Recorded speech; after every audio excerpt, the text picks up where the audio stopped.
मेरे फ़ोन में headphone Jack नहीं है, इसलिए मैंने अमेज़न से एक कन्वर्टर खरीदा। सोचा मेरी ये प्रॉब्लम अब सॉल्व हो जाएगी।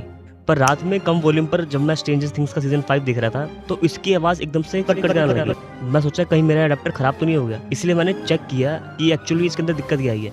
थोड़ा रिसर्च करने के बाद मुझे पता चला इसके अंदर एक चिप होती है, जिसको अच्छे से परफ़ॉर्म करने के लिए एक सर्टेन लेवल की पावर चाहिए होती है। अगर उससे कम होता है तो फिर ये अच्छे से फंक्शन नहीं करता है।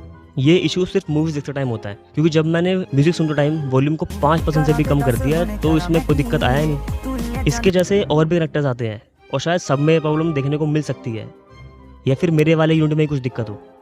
अगर आप भी ऐसा कोई इशू फेस कर रहे हो तो मुझे कमेंट में ज़रूर बताना।